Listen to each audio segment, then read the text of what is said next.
Viska til frelsis, 9. kafli, jörðin og umbreytingar. Jörðin hluti af sköpunarverkinu og í raun leiksvið sálarinnar þar sem hún þroskast og upplifir ólíka hluti frá lífi til lífs. Hún líkamnast 100 sinnum og upplifir ólíku svæði jarðarinnar. Sálin velur sér land og svæði til að lifa og búa á í hverju lífi og það sálnaaldurinn og lífsverkefnið sem ráða því hvaða land og svæði verða fyrir valinu í það og það skiptið. Líkaminn hluti af jörðinni og fer aftur til jarðarinnar að lífi loknu þegar sálin yfirgefur líkamann. Fjölbreytileikinn mikill hvort sem það í veðurfari, landslagi og eða menningu. Allt hringrás og sköpunarverk Guðs, vatnið, fæðan og orkan og nóg af öllu fyrir alla. Það í raun ekkert sem eyðist, heldur breytir aðeins form. Ef að ræða takmarkaðar auðlindir, þá væru þær allar uppurnar fyrir löngu, en svo ekki. Sá sem stígur fram og segir að eitthvað af þessu þrennu sé takmarkaðar auðlindir sem við það að klárast, kemur hann upp sig því hann segir þetta til að blekkja og til að hagnast. Veðurfarið hefur einnig hringrás og það skiptist á köld, tímabil og heit. Dagurinn og nóttin hringrás sem og dagurinn, vikan, mánuðirnir og árin. Hefðbundinn dagur í þínu lífi hringrás. Líkaminn hefur aðlagast hverju svæði fyrir sig. Fólk sem fæðist og býr á norðlægum slóðum ljóst á hörund og viðkvæmt fyrir mikilli sól.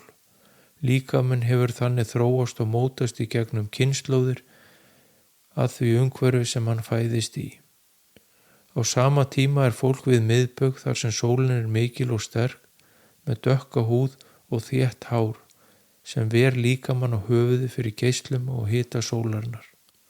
Löndin og menningin ætluð að vera ólík svo sálin fá að upplifa ólíkar aðstæður frá lífi til lífs.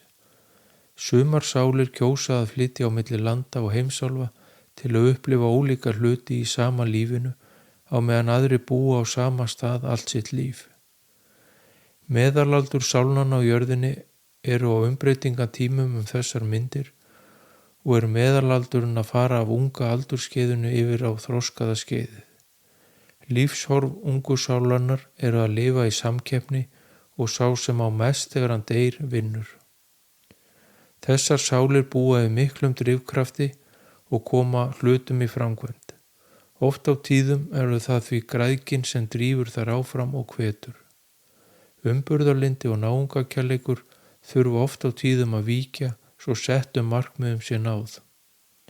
Þetta einkennir það tímabil og ástand á jörðinni sem ríkt hefur að undanförnu þar sem valda og peningagræðgi hafa verið ráðandi. Viðhorf sálna á þroskað aldurskeiðinu meiri samskipti og samvera með öðrum. Fjölskyldan og vinskapur skipta nú meira máli en áður.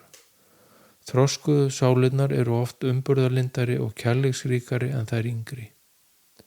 Umbreytingin frá unga aldurskeiðinu yfir á það þroskaða kosta mikil átök og umrót meðan á henni stendur. Gömlu kerfin að víkja fyrir nýrri heimsmynd, yfirvöld munu hafa minna vægi og minni stjórn á fólkinu og það ástæðan fyrir því að yfirvöld að herða tökin á fólkinu þessar mundir.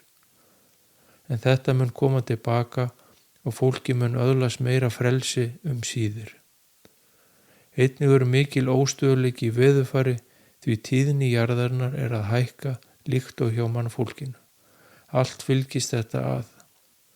Margir nota tækifærið og reyna að telja fólki trúum að þessar sveiflur í veðurfari séu af mannavöldum og við því þurfi að bregðast með frelsissviptingum og auknum álögum á fólk. Þetta ein blekkingin sem notuð til að ná meiri völdum og peningum á fólki. Hverri kynslóð ber að ganga jörðina og náttúruna af virðingu og fara vel með þær auðlindir sem okkur lánaðar af skaparanum. Enginn ætti að taka meira til sín en hann hefur not eða þörf fyrir. Þannig helst jafnvægi og allir hafa nóg fyrir sig. Sálin á ekkert hér á jörðinni og allt fengið að láni sem hún hefur not af meðan hún dvelur hér. Líkaminn er fenginn að láni frá jörðinni og er honum skilað að lífi loknu. Það sem sálin tekur með sér að lífi loknu er andlegur þroski og upplifanir.